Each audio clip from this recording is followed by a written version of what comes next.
Good morning, good afternoon, and good evening, and welcome in to the WWE Survivor Series WarGames predictions / sim live stream. Hope everybody is doing fantastic on this particular Wednesday, November 23, just before Thanksgiving for our folks in the States. But my name is PrettyTony. Alongside me, as always, is the TF0ker. Joker, what's going on, brother?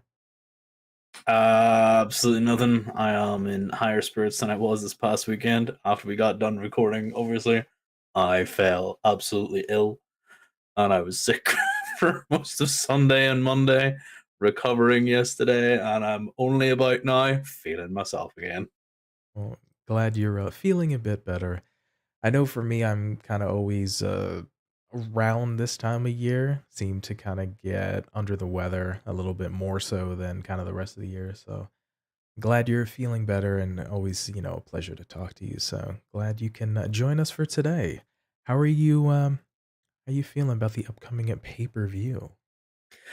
I'm obscenely excited. Like, I don't know what it is, but I think that the hype that people are generating for this through the wrestlers, the countdowns, I could just read in Twitter there, Solo Sikoa being like 3 days, and just seeing Sami post up the poster with them up on it. Like, I'm actually looking forward uh to both these big war games matches. Like, the other matches I can take or leave, but that's not a knock on the matches. That's just the fact that I'm hoping for some drama in the Bloodline match, and I'm hoping for some finality in the ladies match.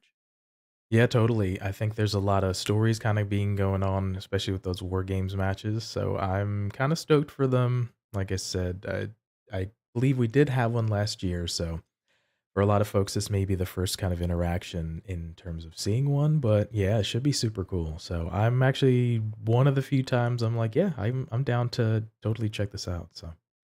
Mm. All right, so appreciate everybody, folks, coming along with us on this journey. We're gonna have some predictions, and then we're gonna have some sim. So let's get started with the first iteration here. All right, fancy pages. All right, Fancy this pages. fancy pages. All right, so this is Seth Rollins versus Bobby Lashley versus Austin Theory for the United States Championship. So this has I'm really been liking the change that Austin Theory had this week, by the way, and last week. Like, we talked about this a while ago. We need to get that phone out of his hand. Need to slap that straight out of his hand. I need an aggressive Theory. And what are we getting? Getting my boy. I'm actually excited to hit this guy now. Yeah, it's a very, very interesting change, that promo he gave post cash in, where he's just like, all right, well, that I understand your conscious of thinking. Might have, parlayed that a little bit, but yeah, super interesting. I think they gave him a little bit of edge. Took the briefcase away, took the phone away, gave him a little bit more of some kind of gritty nature. So yeah, this whole triangle between Seth, Bobby, and Austin should be an interesting kind of piece. I like the fact that it's kind of like high work rate guy, you know, great power guy, and then the young guy. So I think this one has definitely a potential to, I don't want to say steal the show, because the War Games matches might have the propensity to kind of hone us on that. But three athletic guys that can go, and I think this is going to be a strong one for sure. So. Oh yeah, yeah. This, if on any other card, this would steal the show 100%. With Bobby in there, I think that's basically all he ever does is just show up and show out. But with Seth Rollins' character being in sort of that limbo of what exactly are you? Like, what are you doing right now, Seth? Like, you're Seth freaking Rollins, sure, but are you a bad guy or are you just not? I can't Yeah, say you're like a baby face because like that just feels wrong. But yeah, and then we have these two other actual, heel turned guys. Well, actual heel in Austin Theory now, whereas opposed to before he was just go away heat theory. yeah. And then Bobby Lashers, who has just kind of seen red as of recently and wants to beat the tar out of everybody. By the way, that scar that he now has, that gash that he had, and that's healing, hopefully, like, it looks badass though. Yeah, I think that Like, it was just, the one in his pectoral, right? On his yeah, chest? Yeah, yeah. I think that was from the actual attack on Seth or something, like, if I It was was, remembering yeah. Like, correctly. Yeah, so I think it was off the table or yeah, something, and something like like that, so scraped his chest. Like, it looked gnarly then, yeah. but it looks even gnarlier now. Yeah, so super interesting. Yeah, we have this legit heel in theory. We have this sort of tweener Bobby and this sort of tweener Seth. It's kind of muddy the waters, but yeah, this is definitely going to be a fun showcase matchup here. So quick with that, let's actually get to the matchup here. So let's kind of get it started. So This one, like we said, is just going to be a, uh, just a fun matchup for sure. Yeah, I think we've seen these guys work individually with one another, not sort of in long matches, but yeah, I could see this going like probably like the guts of 15 or so minutes. Yeah, I can't see it being, you know, I can't see an awful lot of these matches being overly long, so I think an awful lot of the minutes will be divvied up to the 2 WarGames matches, especially with what is the time between each entrant? It's 1 minute between each entrant in the WarGames, or Starts off with the 2, I believe it's I have to take a look at the rule set, but it might be something like at least 2 minutes, between 2 and 5 minutes, potentially. Right, okay. So like we're talking quite a while until everybody gets in there, and then you've got to have like a 10, 15, 20 minute, possibly 30-minute match for everybody in there. I say just kind of go as soon as they're all in, you know, knock somebody out and we win like instantly. So yeah, I can see the WarGames matches themselves going somewhere in the neighborhood of like 40, 45 at like the minimum. So yeah, definitely it's one of those that'll kind of give it time and kind of at a thing. And we have 2 of them obviously with the men's and the women's. So yeah, and the nature of at the moment there's only 5 matches on the card. So we'll see. Yeah. I would say it's probably down to about 3 matches on the card, because let's face it, the 2 big marquee matches are kind of like you said, going to be 45 minutes to the guts of an hour. So there's 2 hours of the show, and then you've got the rest of these. I don't see an awful lot of them going very long, so those 3 matches have to sort of divvy up the remaining hour or so. Fair enough. No, that makes sense. So yeah, it's one of those where I'll kind of wait and see kind of how we do. But yeah, I'm totally looking forward, like we said, again to the WarGames matches. But yeah, this one's just going to be a fun one for sure. So stoked about it. Yeah, definitely. Yeah. Like I said, I'm just excited for the drama out of the women's one. Like, I just kind of want that finality done. Make sure that we have damaged Qatar away from Bianca Belair and her 4 mini Zords. I just need it done. Yeah, I have a feeling that this is not the whole damage control Bianca thing is not going to be finished.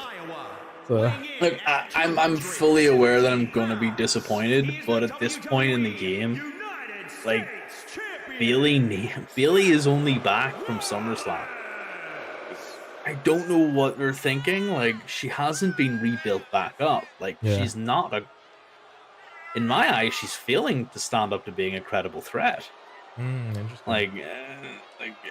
I love Bayley, but I need her to be away from Bianca, or I need her to beat Bianca, right? And then beat her when it counts. I don't need her to win in this WarGames match, only for her to lose in a title match again. Yeah, because that's the ultimate protection for Bianca. Like, what's going on here, Liz? I mean, it's confusing in itself. I don't know. It's kind of, we're trying to figure out sort of these feuds. I like the notion of Papa H, much like in this matchup, trying to build up a young kid, putting in them with some veterans, trying to get some shine as well. And I mean, we'll kind of see, much like the later on matchup. So the last thing we want to do is potentially get long in the tooth for some of these feuds and stuff like that. So, I mean, the tough part is we've seen, whoop, watch out, Seth. We've seen the Theory and Bobby. We've seen now Seth and Bobby. Now we're seeing, kind of these 3. Now we're putting them together in a different formulation. So I don't know. We'll kind of see what happens sort of post Survivor Series. I mean, again, we have 2 months, basically December and basically January till Royal Rumble. So it's definitely going to be interesting. Personally, I foresee the next match in this saga being a fatal 4-way with Mustafa Ali being added in there too, because, you know, why not? Like, yeah, I can totally see that. He has been in sort of contention with these guys.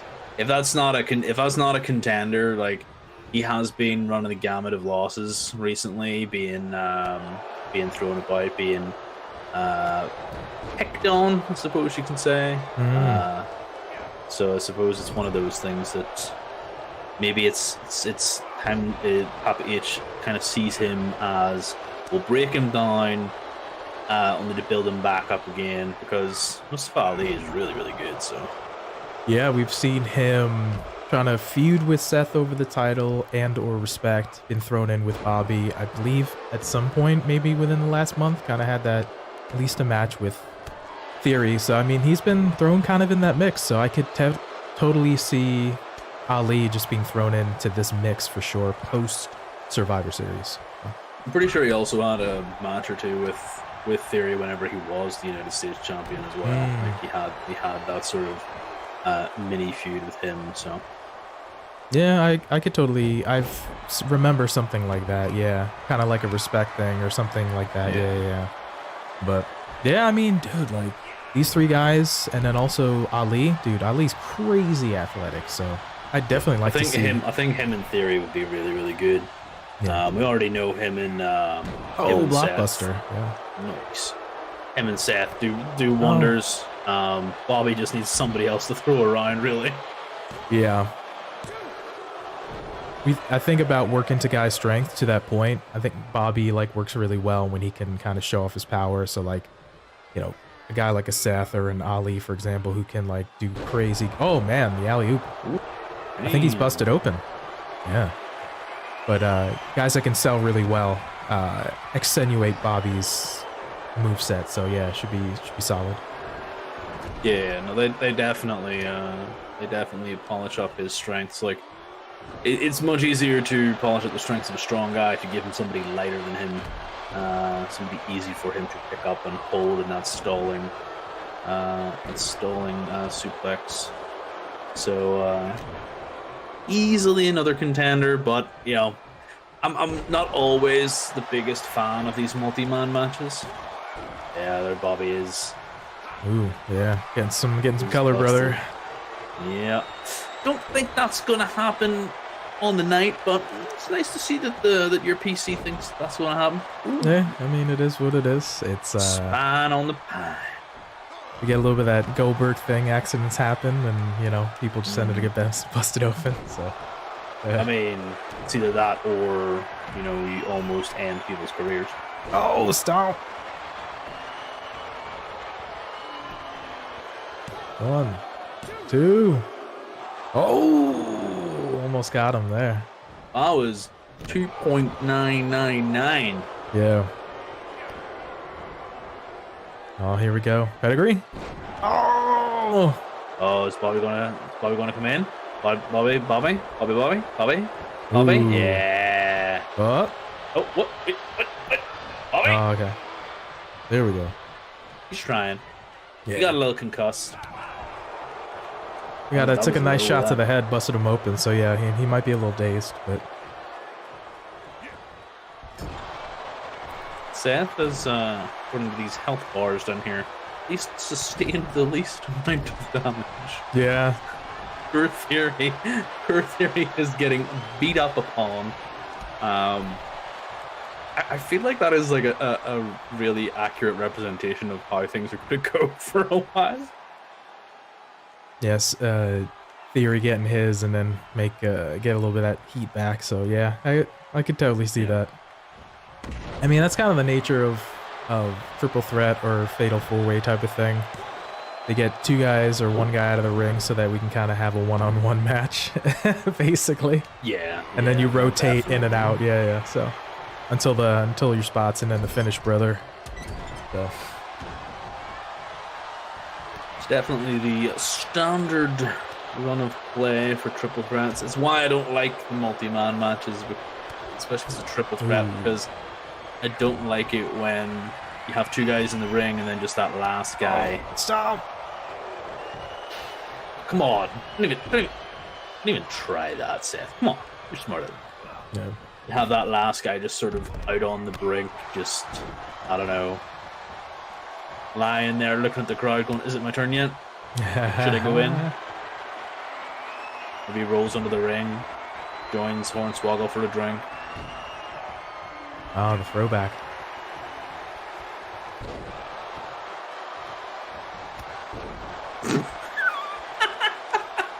Oh, that was great. Bobby just... 1, 2, 3. Here we go.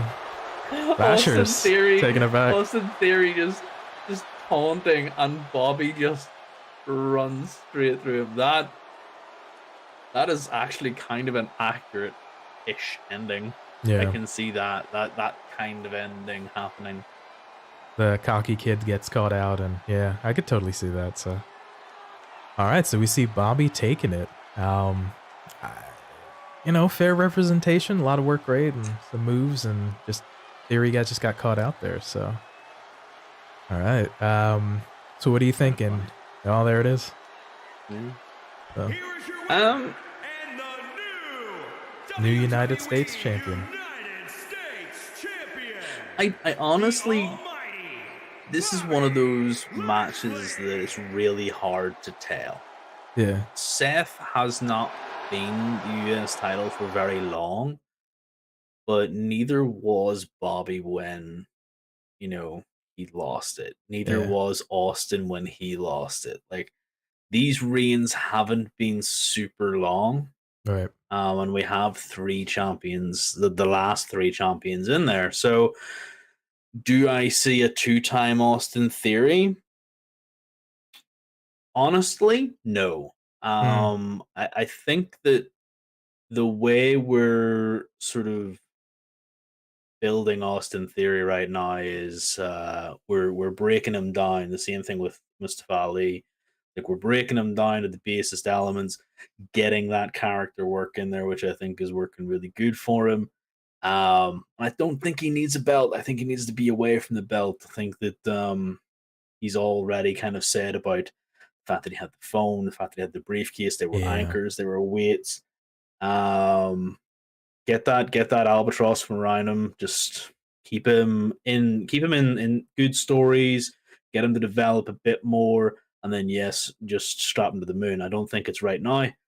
I can see Bobby taking it, but again, does he need it? My kind of argument is no. I think Seth's going to retain. I think he is going to probably pick the bones. All right. And come out from nowhere.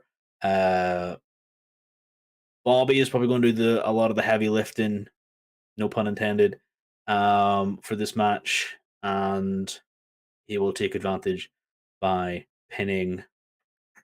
This is how far I'm going to go with this. Okay. Seth is going to pin Theory, and it's going to be by cashing in on Bobby's hard work. Gotcha. Okay, it's taking advantage. All right. Yeah, I'm leaning towards Seth retaining. I can see him kind of. I mean, since with the absence of both world titles at the moment, they've, like we've talked about in the previous episodes of the show, elevated the US and the IC title. So the US title on Raw is the thing that people are aiming for. And I think Seth holding it's a very strong representation of that. So yeah, I see just Seth retaining.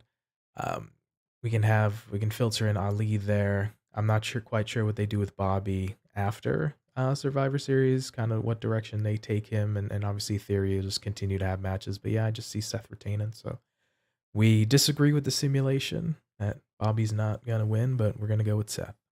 All right. Beans, we go on to the next matchup here.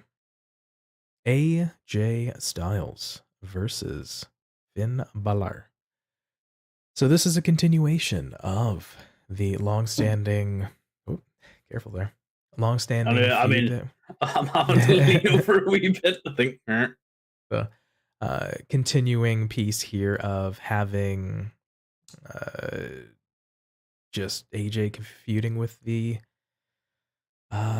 Judgment Day. This has been going on since basically WrestleMania, and obviously Edge is no longer in the picture in terms of Judgment Day, but yeah, we've seen now just the piece here of continuing it going forward. So yeah. I'm just trying to make sure that I'm, not kind of half hidden there, Yeah, I'm not 100% sure what the end game with this is. Might have to mute myself in a second, by the way, but yeah. I'm not 100% sure what the end game with this is, but it's going to be entertaining. Finn Balor versus AJ Styles. Like, I don't think anybody's going to be able to disagree with that match. Like, it's going to be great. There's these two athletic guys that have a lot of chemistry, a lot of history. Yeah, it's going to be anything short of fantastic. Right. Is going to be surprising, I think. Yeah, no, I think like we had mentioned, this one's just going to be kind of an all-around fun piece here. So I think it's going to be one of those as I fix a little bit here, Ski. Yeah, there we go. There we are. There we are. But yeah, it's one of those where this will be another kind of high work rate, high athletic piece here, and it's just going to be an all-around kind of fun matchup to kind of watch. Again, these guys have shown over the years that they are phenomenal, no pun intended, with kind of what they got going on. So yeah, it's just gonna be another kind of banger of a match. So let's go ahead and preview it here. All right. The fact that we have these two groups as well in the OC and Judgment Day, it's really hard to tell who needs, which leader needs it more. Good. Okay. Interesting. Yeah, it's one of those where I'm trying to think back to, you want to make both groups look strong. The kind of last big wing Finn had over Edge. So we had that. I want to. The I Quit match. Yeah, and then there was the Crown Jewel. I think it was like the tag match or whatever, the 6-man, and I think Judgment Day won. I believe. Pretty sure Judgment Day. Yeah, won. So they're kind of riding a bit of a momentum streak, but I don't know. It kind of begs to be the question that we haven't seen the OC kind of fully cement themselves or kind of look super, super strong. So I'm kind of wondering if maybe AJ might kind of lean towards taking this. Maybe. I think I was reading something as well. Can't remember what it is, but I think that AJ hasn't had a pay-per-view win since last year. Interesting. I'm not 100% sure when his last pay-per-view win was, but he has not won any of his last pay-per-view matches. Which obviously the contrary is true for Finn Bálor. He has been on a bit of a run lately, which is personally good to see because I like Finn.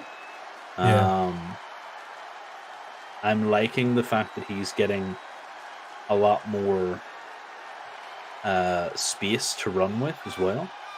So it's definitely something that I'm looking forward to seeing a bit more of, is the eventual it's run its course. Now where do we have Finn Bálor, the prince, the guy outside of Judgment Day?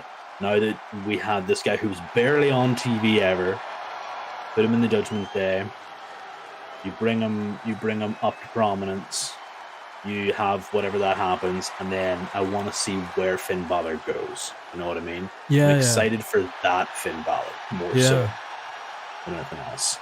Yeah, I mean, it's one of those, we got a little bit of the shades with the whole Prince character from NXT and now spilling over to the main roster here.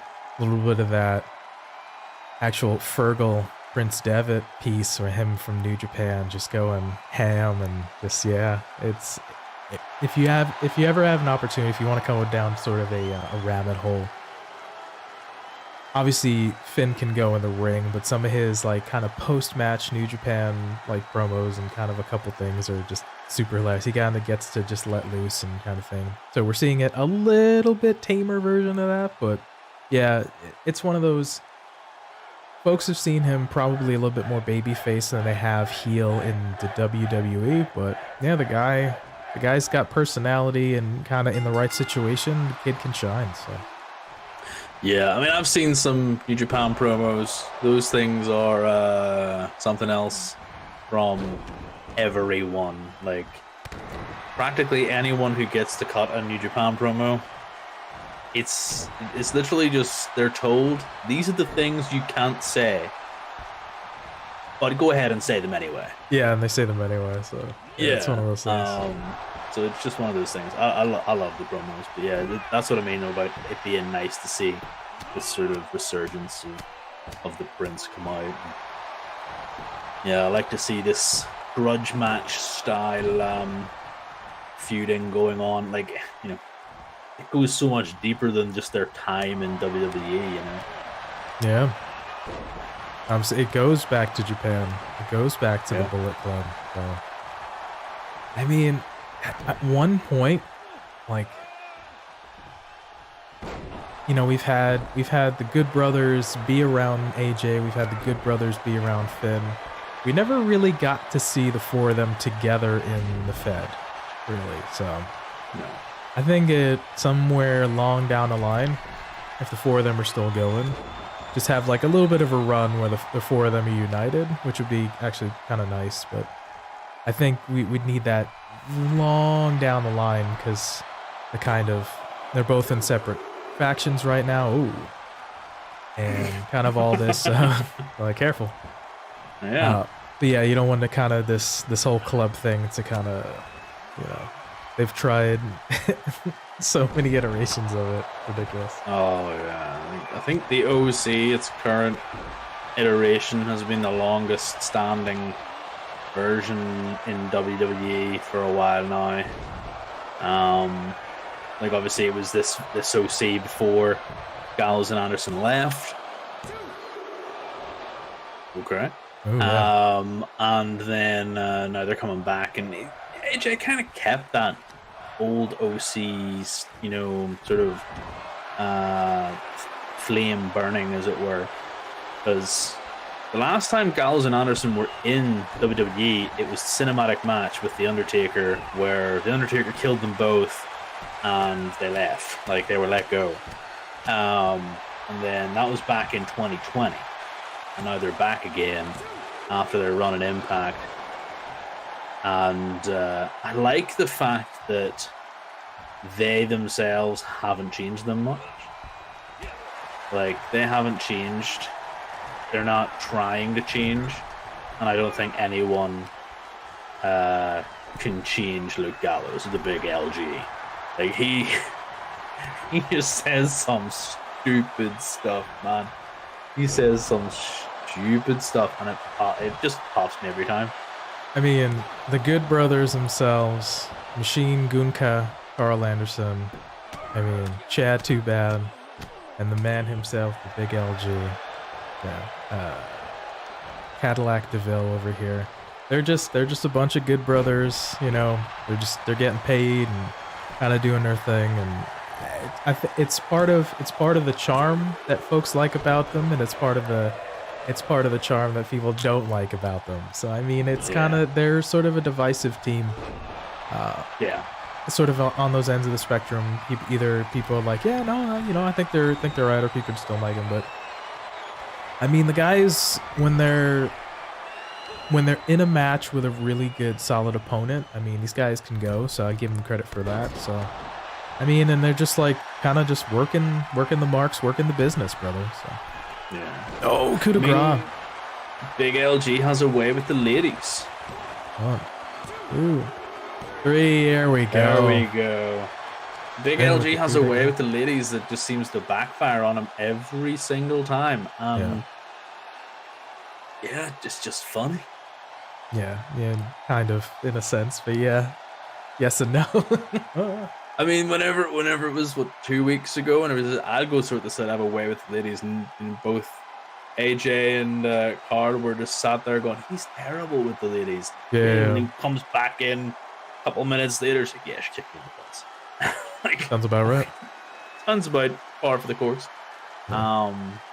Yeah, so Yeah, we see the match here was ooh, shotgun drop kick. about as grudgy as we're probably going to see on Saturday. Not gonna lie. Fair enough. So we see Finn Balor taking the win here. So what are your thoughts on who's going to come away with the victory on Saturday? I can kind of see it ending like this, with distraction finish, bit of a distraction to AJ. We have Dominic Mysterio at the minute playing that really great style of Echo ish eating heel. Like he's just he's that kid on the playground that we all knew that would stand behind the bigger kids and just say the most irritating things to you. And they'd be like, yeah, yeah, yeah, my friend is so much bigger than you. He's going to beat you up. And it's like, yeah, see, he can beat you up. He's my friend. I think that's what he's doing. He's just hiding behind the big guns. He's hiding behind. It was glorious to see him. I think it was on Monday, like last Monday night. He hid behind Rhea. True I don't heel know. heat, that heel heat, brother. That's true heel heat. I think that reminds me of like, I don't know whether or not it was Triple H or HBK just hiding behind China at some point as well. Like, geez, Rhea is just such a heater. It's great. Yeah, I mean, her pairing with the other guys in Judgment Day kind of works out nice. You know, the strong female heater. Yeah, we really haven't seen that since prominently, at least, kind of since China. So a nice little throwback. But yeah, I think it's one of those that the aforementioned Dominic or Rhea, maybe not so much because she has a matchup later, but yeah, Priest could come into play, and obviously we might have a little spot with the OC trying to neutralize it. But yeah, I could see a little shenanigans kind of come into play because we need to continue this feud, obviously, because it's not Yeah. over with the addition of the kind of OC and stuff. So we saw Finn win in the simulation. Who you got? I honestly do think it's going to be Finn. Um, just to kind of continue on the sort of arrogance that he has about, this is the whole, I am the progenitor of the club. The club needs to go now. This, that, and the other. So yeah, I'm going to take it for Finn to win. All right, that's fair. Yeah, I can kind of see it going the way the sim did. I feel like it's been a minute since AJ won, so maybe I'll just go with AJ to for parity's sakes and kind of see kind of what now the next iteration of the feud will take place. So looks like we'll split decision on it, but yeah, should be another just sort of high impact fun matchup to watch as well. Yeah, it'd be nice to see AJ get a win, but not sure when his last pay-per-view win was. Not sure if they kind of maybe want to, pay attention to that at some point. So yeah, be still good for Mr. AJ to do it though. Fair enough. All right. All right, coming up to the next matchup here. Oh, was it over? Oh, interesting. Yep. Okay.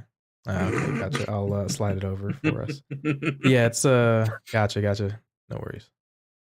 Yeah, we have Ronda and we have Shotzi here. So this is another one that ended up having I think a 5-way or kind of another matchup here and ending up to get another new challenger for Ronda herself. So it's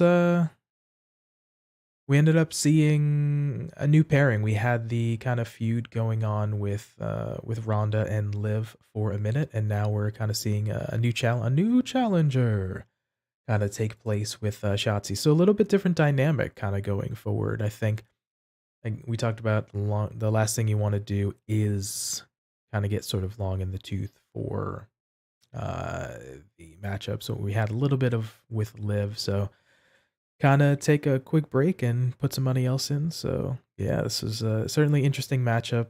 I don't think they really have fought before this upcoming matchup. Not 100% sure. I think you're right. I don't think they have fought. Um, but I think this is sort of breaking the old adage of, hide the weaknesses and show the strengths. We're really showing the weaknesses of the SmackDown women's roster right now. Shotzi has not been built up to be a contender for Ronda. Arguably, the only contender is her friend Shayna Baszler. Like that's the only contender for Ronda Rousey, legitimately. If we want to go based off reputations and styles and all this here, so I think that just anybody that goes up against Ronda is just going to have this whole. Well, I mean, you're just not going to be good enough. Yeah, this is going to be a tough matchup for again. So we'll go ahead and kind of get this started here. Right.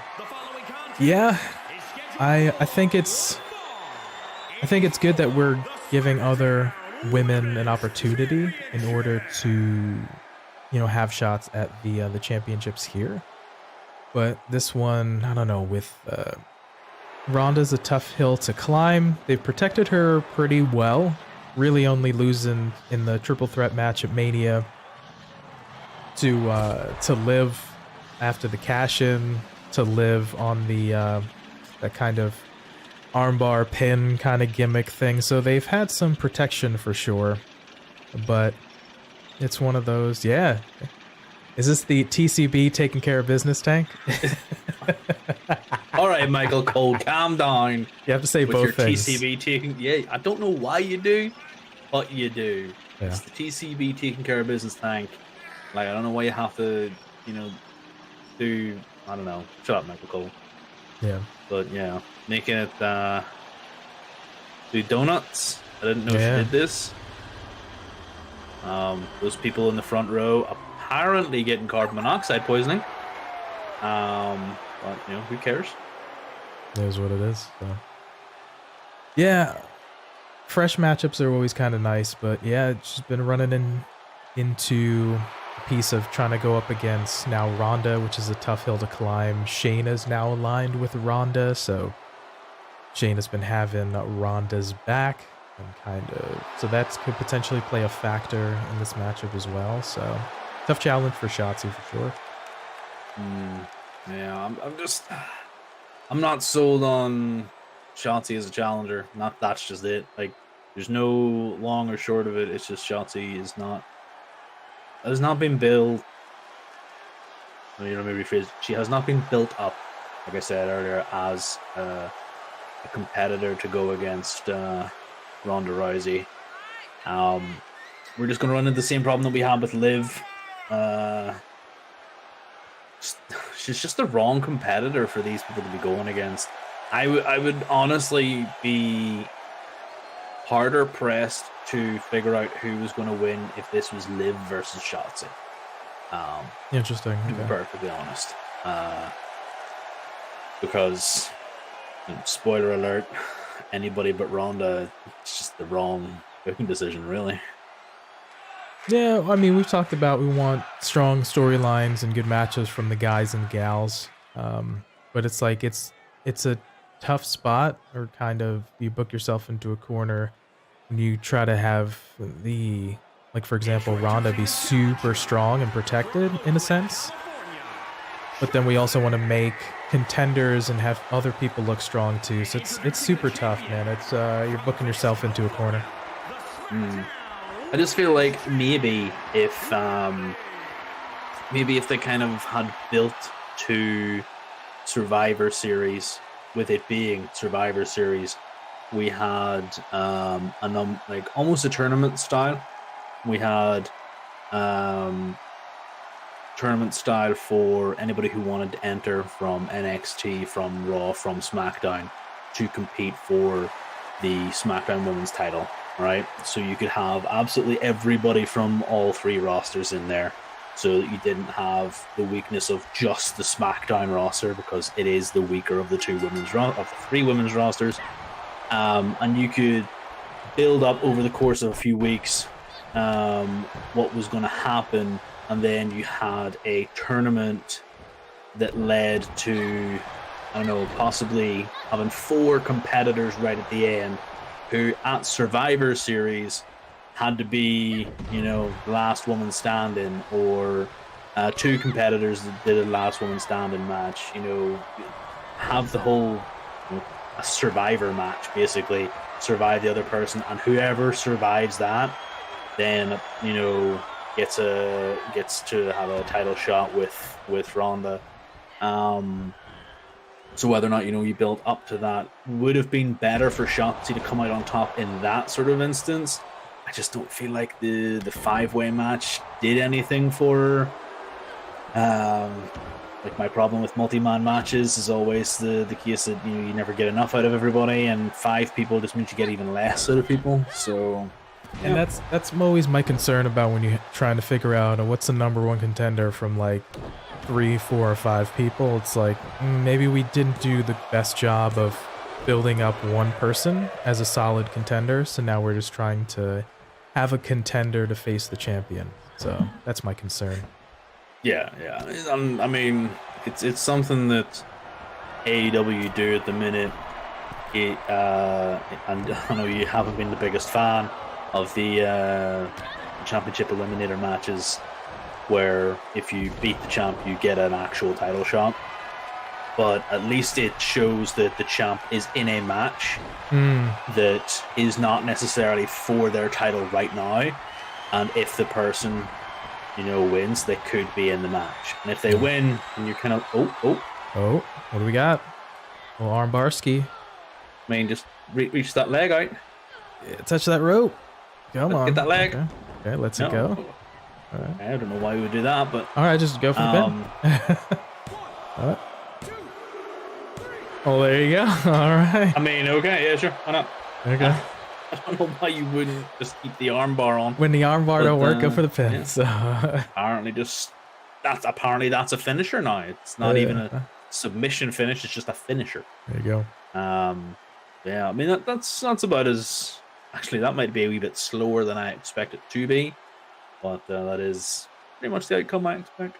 Yeah, I mean, not to say that it's sort of clear cut, but it's one of those that it's most likely going to be a Ronda win for sure here. So, no disrespect to Shotzi, but it's like I think they just want to do something with Ronda, and they're just trying to figure out the timing and the right person for it. So. Yeah, I feel like Rumble is going to be the point at which we have Charlotte Flair come back, and that'll probably be the person to challenge Miss Rousey. All right, so the simulations saw Ronda win. Do you agree? Yes, 100%. Nothing further, Your Honor. Yeah, I'm gonna go with the simulation here and go for Ronda myself. So we're both taking that, and yeah, should be interesting. D, what's going on, friend? Hope you're doing well today. Appreciate you jumping in. All right, hope you're doing well. All right, on to the next matchup here. All right, as I go ahead and kind of adjust the cameras here, but we have the Women's War Games matchup here. As we see the team Belair of Bianca, we have Alexa Bliss, Asuka, and we have Mia Yim and a mystery teammate facing up against the team of Damage Control, pitting Bayley, Dakota Kai, Io Sky, Rhea Ripley, and Nikki Cross. This one is certainly going to be an interesting matchup for sure.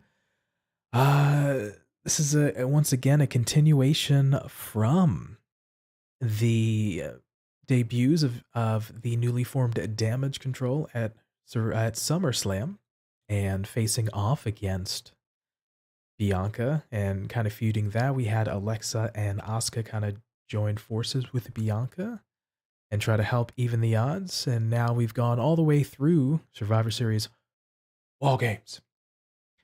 And now we've seen Nikki Cross added to the damage control team. And then subsequently, Rhea Ripley has now joined the damage control heel team with Mia Yim to neutralize. And if you're curious about our predictions for the moment of who is going to be the fifth woman on the face team, feel free to check out the latest episode 26, Kayfabe Council, available on the channel here. Yeah, it's one of those things that's, we've got so many athletic women here, and it's going to be just a fun matchup. Yeah, Team Belair, or as I like to call them, Team Megazord, because that is literally what's going to happen. She is Bianca Belair. This is going to pick up and use each and every one of her teammates as a weapon in order to beat up Damage Qatar. And then Rhea Ripley is going to just come in and be like, hey, yo, I don't think so. And then, I don't know, probably win. Yeah, so I mean, this one's going to be a super intense matchup for sure. It's going to be heavy hitting. Hitting. We have some powerhouses here. We have some just super athletic women, some high flyers. We're going to have all the spots going through on this one, so I'm super excited. One thing to note, we're going to jump into the simulation at the moment. WWE 2K22 does not feature a WarGames match, does not feature a 2-ring match, does not feature a 2-ring cage match, so... Feeling gypped, PT.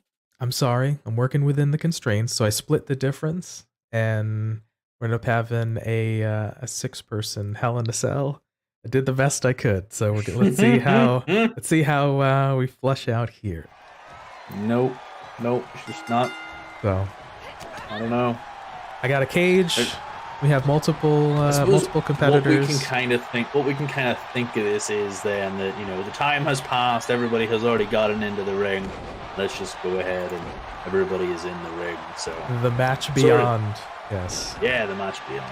So yeah, this is pretty much the chaos that is going to be this match. Team Megazord does not look like it's doing very well right now. Who did you put in as the 5th person for Team Megazord, by the way? I'm going to continue referring to them by that. So I had the WWE's Vacant as the person. We'll go back to the splash screen, but we'll see to kind of.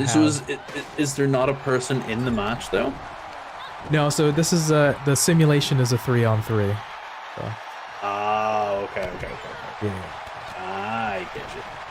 Apparently, by the way, I don't know if you heard that it was supposed to be Becky Lynch. I was hearing rumors.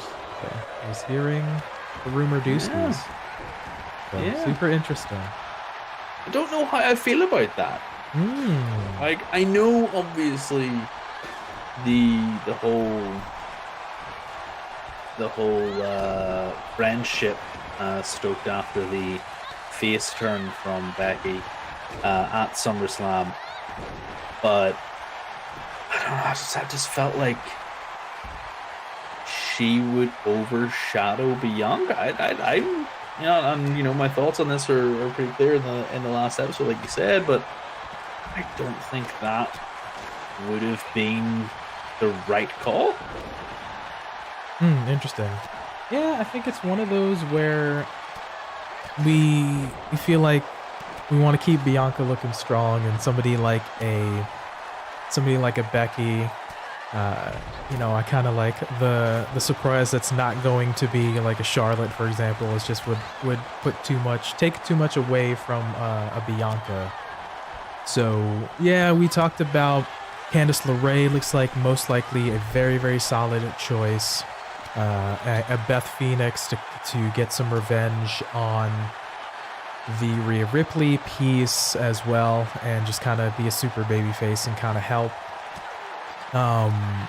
You brought up the notion of Tegan Nox, which I really, really like. So, I mean, the murmurings is that the person is going to be revealed on SmackDown, so we'll kind of see how it goes. Yeah. Yeah. I feel like it's now got to be Candice LeRae, because if their thought process was going to be, oh yeah, we're going to wait for Becky, hopefully she will be back in time, then it's got to be Becky or bust kind of thing, But if we've got that and then she's kind of not being cleared in time, we've got to use somebody from within the company. It can't be somebody like Tegan Knox who's not already there. I just don't know. I just feel like now anybody but Becky is just a disappointment. Like, I like how we've built up this sort of random thing in our mind, like, oh, this would be fun to have it. Now, if it's anybody that's not them, it's not gonna be it's not gonna be as good. It's not going to be as good though. Like, now that you've been told that was their plan, it was fun to think of it was going to be somebody that they could build up. You know what I mean? Like, if they were going to build up Candice LeRae, sweet. If they're going to bring back Tegan Knox, sweet. If they're going to do the Beth Phoenix thing, the revenge angle, sweet. But now it's like, oh, we're bringing back a returned injured superstar. It's like, okay, who are you going to be able to do this to? Here we go. 2, 3. You see. Damage control. I don't know, PT. I don't know. And Bayley got the pin on Bianca. And Bayley got the pin on Bianca is the problem. Now we know that's about, like 5 minutes before we went live. Now we gotta make Bianca look strong, brother. She's gonna win the next pay-per-view. She'll retain her title yet again. She'll probably beat all of Damage Control by herself to do it too. Oh man. It's like I can read your mind, Paul. It's like I can read your mind. Alright, so in the simulation, looks like Damage Control took the win. There you go. I don't know about the simulation, brother. I don't know. Okay. Well, man, they took it. I'm almost disappointed. Yeah. You know what I mean? Because Bianca didn't John Cena. No, brother. Because it happened exactly like I said I didn't want it to happen. Bayley got the pin on Bianca, and I said if that happens again in a non-title match, like, she's winning where it doesn't count. Again. So now we have, and it's a shortcut Bianca to keep the feud going. And it is a shortcut to keep the feud going, but how many shortcuts do we need to keep that going? All the shortcuts. How many times do we need it to happen for people to start realizing that we're starting to actually damage, ironically enough, Bayley? Like, she came back at SummerSlam. She was an absolute solid performer in the Thunderdome era. Gets injured, goes out with the knee, I believe it was. Yeah. And then comes back, rapturous applause. Everybody loves Bayley. I don't think there's anybody that can say that they hate Bayley. I think her resurgence in her career was amazing after her heel turn. I thought that I was pretty cold on her before that. And then you have this really heelish character. Sometimes it's obnoxious and in your face and stupid and annoying. And I get how some people don't like her, but I think she's fantastic for whenever you have these sugar and spice and everything's nice baby faces that WWE consistently try to produce. Like, yeah, and she's having a blast. She looks like she's having fun right now. Yeah, and that is Bianca. Like, sugar and spice and everything nice. Like, that is Bianca Belair right now. She's the epitome of. I think she is the top baby face in the company right now in the female division. Yeah, female for sure, most likely. Yeah. So. Yeah. So, like, you have that there, and you have the top heel for the Raw Women's roster in Bayley, and you're just like, obviously, you're going to have them go head to head.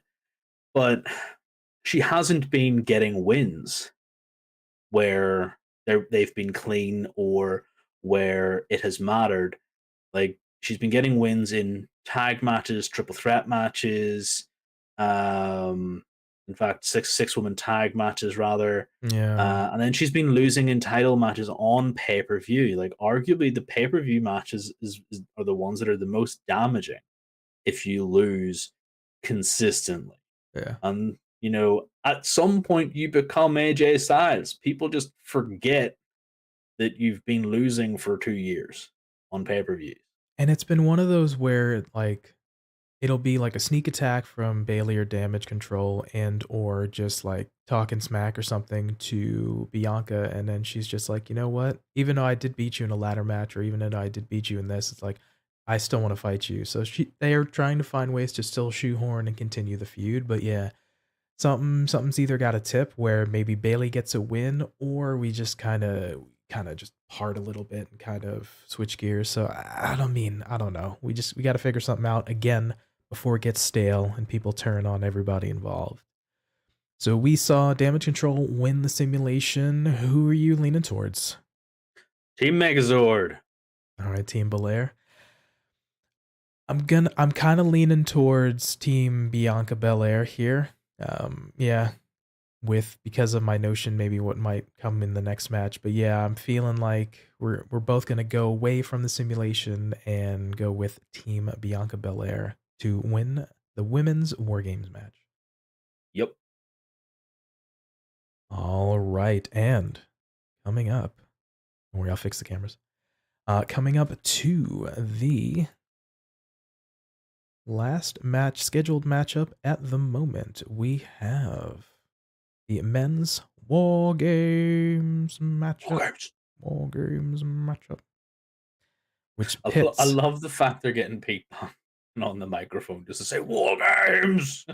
I love the fact that it's sort of an homage. We have an English gentleman who gets to scream WarGames. I'm not mad at it for sure. So we're seeing the matchup pitted the team of Brawling Brutes of the actual team Brawling Brutes, Sheamus, Ridge Holland, and Pete Butch Dunne, teaming up with Drew McIntyre and a returning Kevin Owens to face off against the Bloodline, Roman Reigns, the tag team champions unified, Jay and Jimmy Uso, Solo Sikoa, and Samuel Zayn.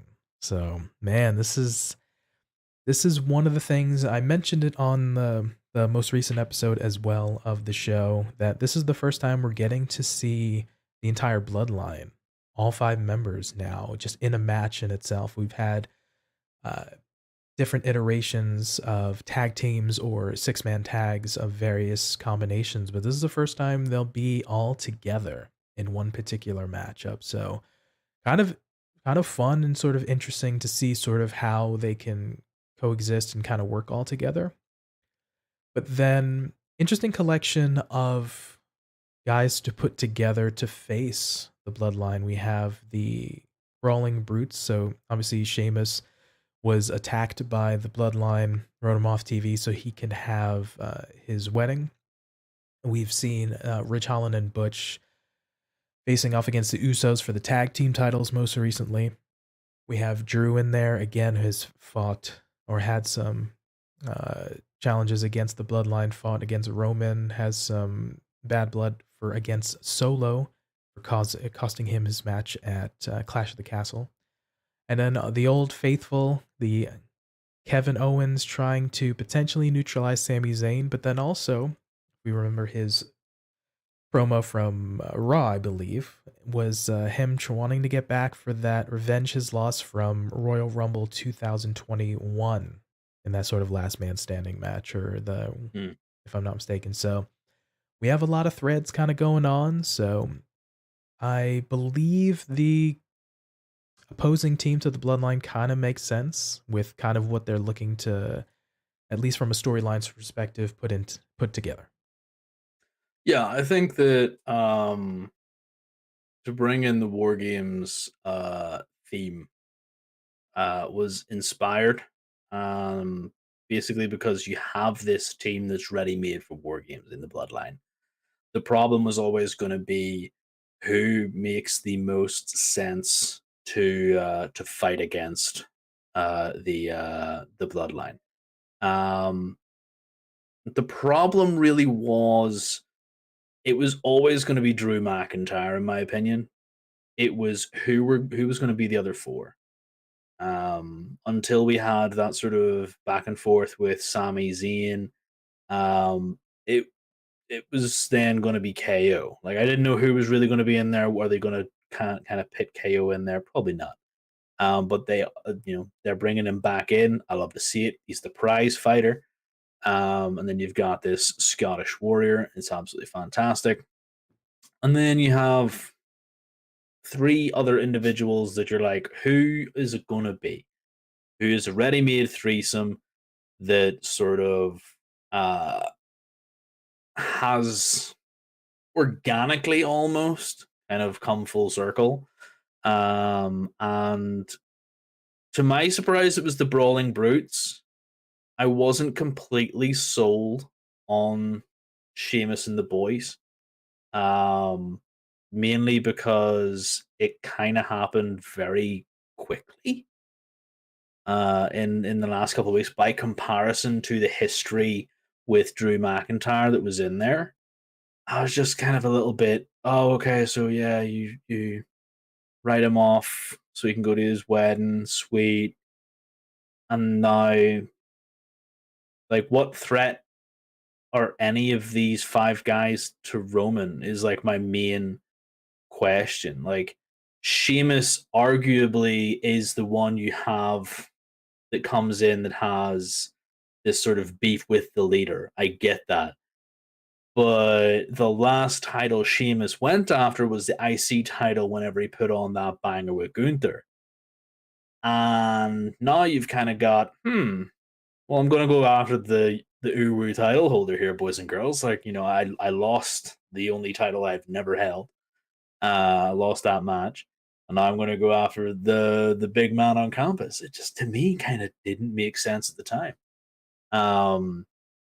But this past week, seeing everybody just have such good chemistry and in the ring, I think this is going to be a real banger of a match to steal Sheamus's phrase.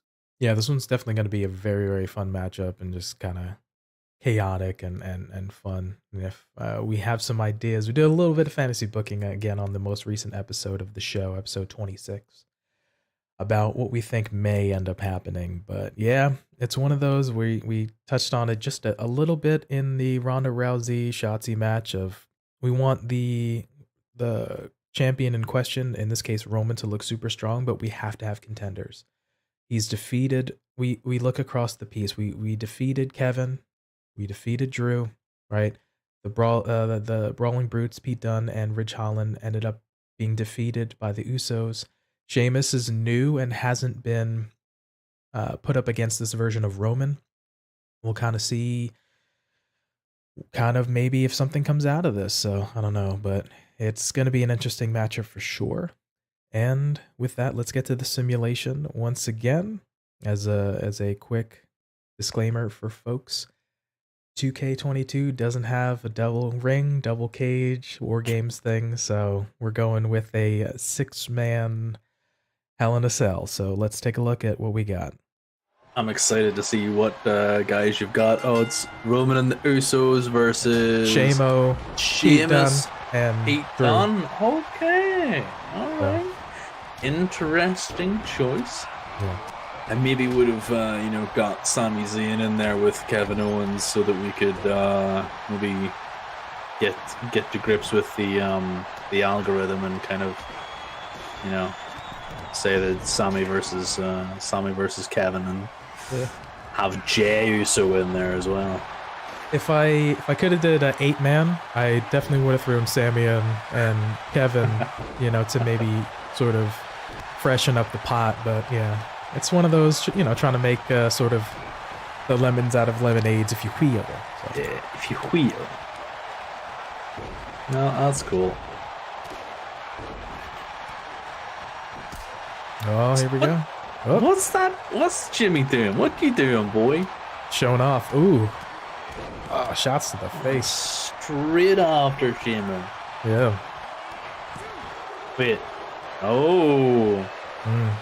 Oh, that Irish curse backbreaker. The sit-down powerbomb, though. Yeah. He done getting it. This is just a little bit of... the knee to the face. Yeah. A little bit of a taste, because we're just... Man, these guys are hard hitting, man. I can definitely see, because we saw Sheamus with the chair. Across the knee, man. We saw Sheamus against Dominic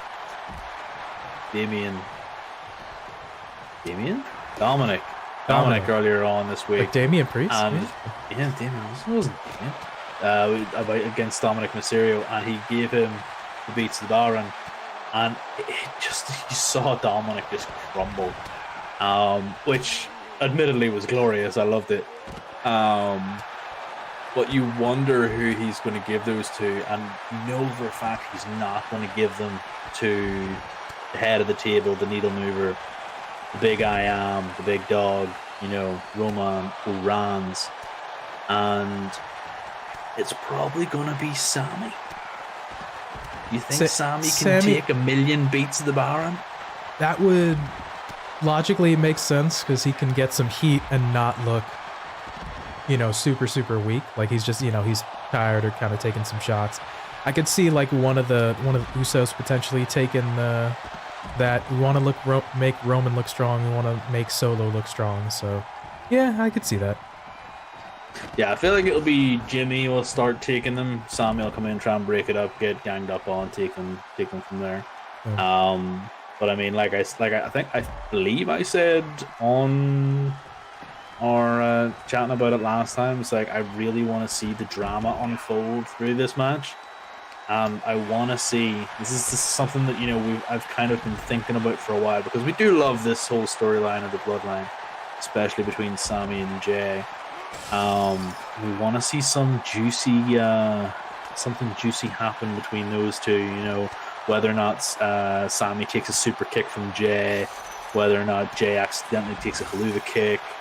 Something like this here might be interesting. Might coax the blood in the water. Yeah, perhaps. Yeah, this one is going to be, like you mentioned, just another fun matchup to watch, much like the ladies. They're going to have some spots, and this will probably be a bit more hard hitting. Whoa, getting outside. Okay. Now, I know this is a little bit different cage. He just kind of walked out, though. Like, that cage just kind of fell apart. Yeah, I know this is a little bit different cage, but I have a sneaky suspicion there might be a little shenanigans going on outside the cage. I mean, Jay and Drew are going to the top. Careful, fellas. Are we about to get a Mankind Undertaker moment? Careful, fellas. Oh. Jimmy just doing work in the ring. Careful on that edge. Jay is... Yeah, no, I don't know. This makes me nervous. Yeah, you gotta be careful. Is that a crossface on him? Oh. Yeah, looks like on top. Oh, bitter end.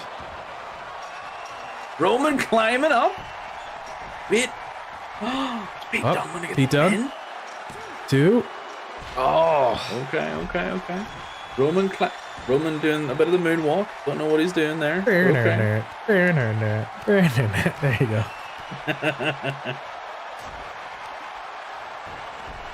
I didn't know. Oh, somebody fell off. Who was that? I think Drew fell off. Oh no. I think Drew fell off. Terrible. Oh, Drew. Who's in charge of the cameras here, man? What the heck? Drew taking a nasty spill. Get off this action. I need to see more people fall Another off. bitter end. 1, 2, 3. Wow, the Bloodline lost.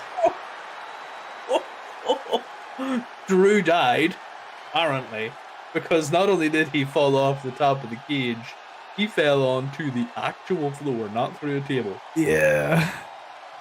So he took a nasty spill, but Pete Dunne holding it down in the ring, and just wow.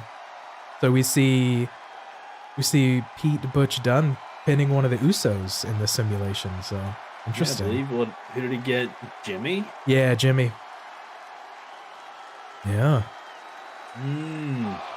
Hot dang. Yeah. Interesting take your PC has here. That was like, look at the dead body of Drew. Drew just lying there.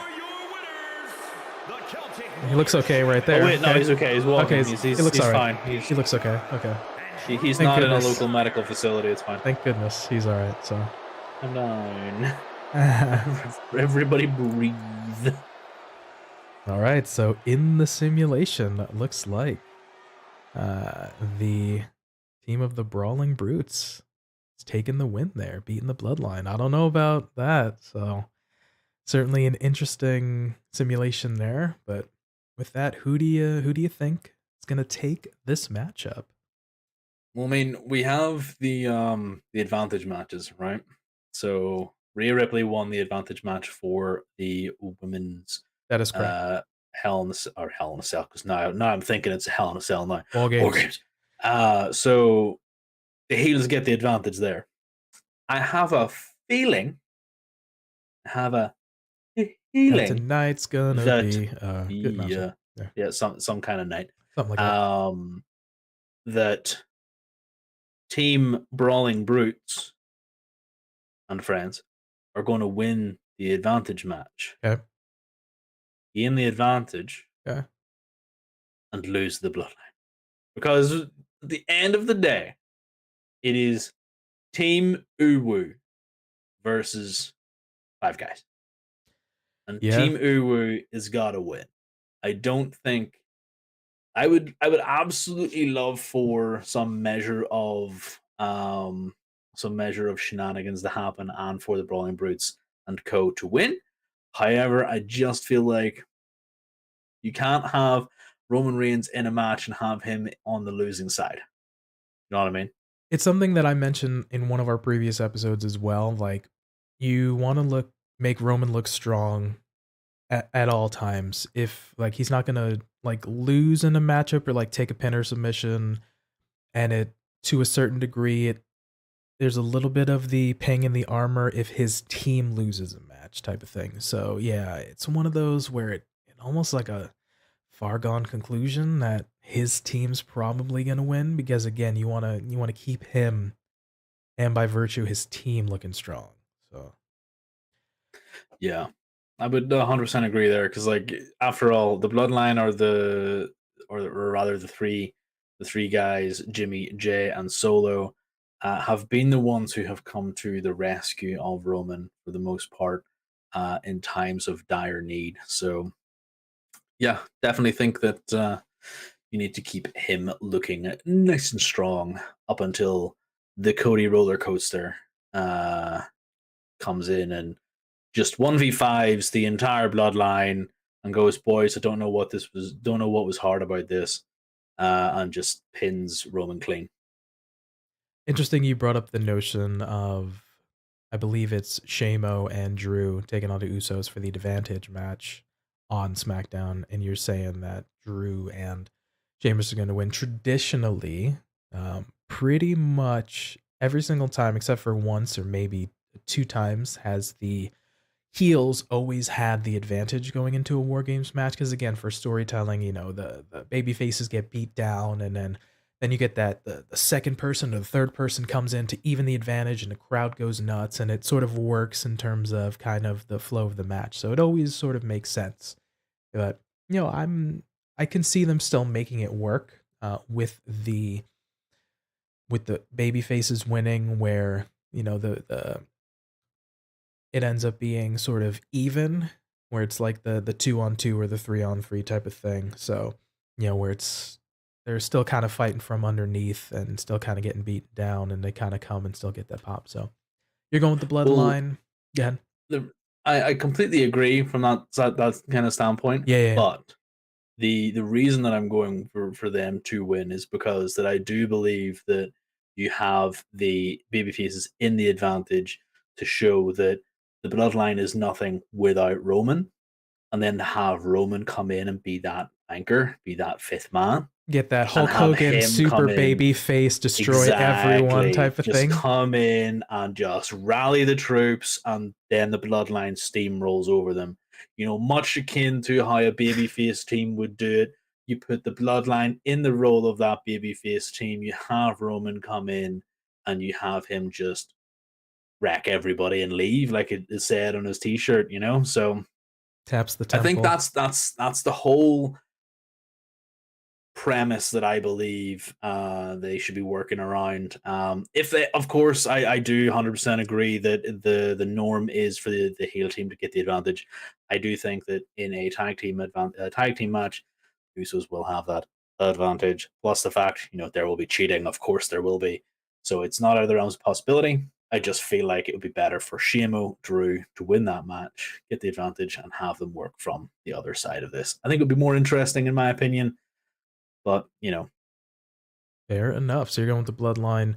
I think, yeah, it's going to be a super intense matchup, a lot of just heavy hitting and weapons and all these sort of such. But yeah, when it comes down to, I'm going to agree with you. I think the Bloodline's going to take this one for sure. You got to keep them looking strong.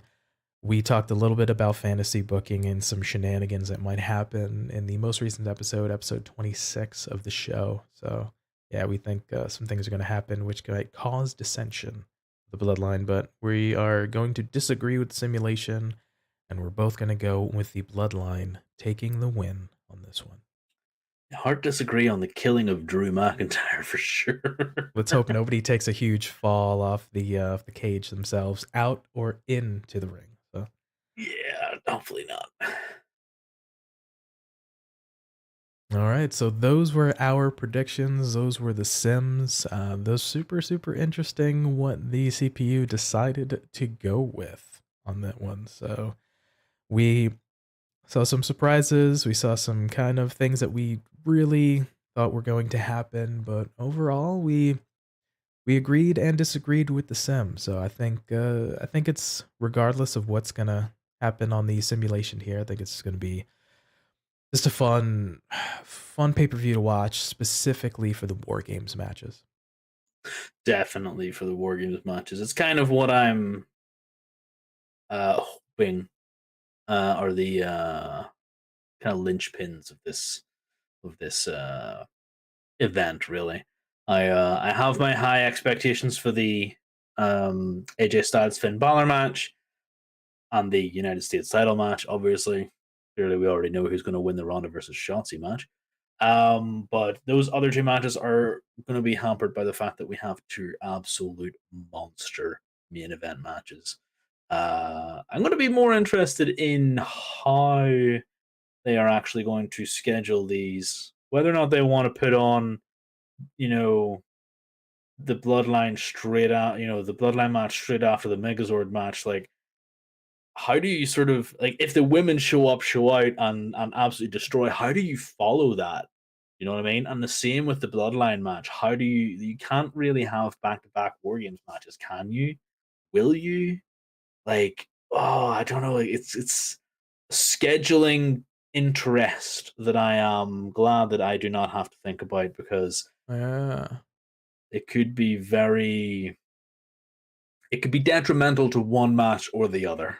Yeah, I Let's think say from that. like a setup perspective, I think they'll do it like the steel cage and just lower it. So I feel like it's not gonna take like a crazy amount of time where Oh yeah, like yeah, yeah. Oh yeah, they yeah. had to, like, with the blue barred steel cage, they literally had to like put it together in pieces type of thing. So yeah, I think they could do like a back to back if they wanted to. Maybe it would make more sense to do like maybe one to open the show and then one to close the show, to kind of Mhm. have a bookend thing and to not sort of burn people out, to be like, oh, it's like, man, we had that one Well, War yeah, Games match and I'm totally tossed. And then it's like, oh man, I got to get myself worked up again for another one immediately after. So exactly. Well, that's what I said to you the other day. It was a case yeah. of maybe they should have the men's match open, the women's match close.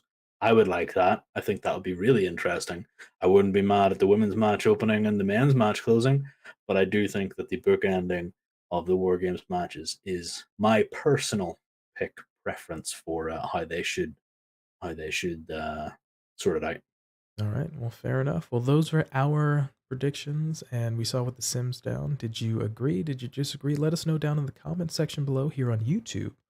Or hit us up on Twitter or Instagram. Let us know what your thoughts were on the predictions and who you think's going to win. but then let us know what match you're looking forward to at WarGames. And why is it Team Megazord versus Team Damage Guitar? There we go.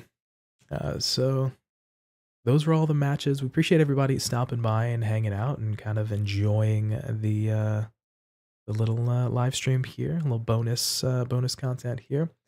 We learned from the last couple too. Yeah, your old pal PT right here came quite well prepared for this one here, so he had a little bit running smoother in here. So we appreciate everybody stopping by. So that about wraps it. We had discussions after last time. It was like, how can we prevent the same issues that happened last week with our AEW streams? Like, well, maybe we record them. Yeah, a little movie magic here. So we're gonna learn today.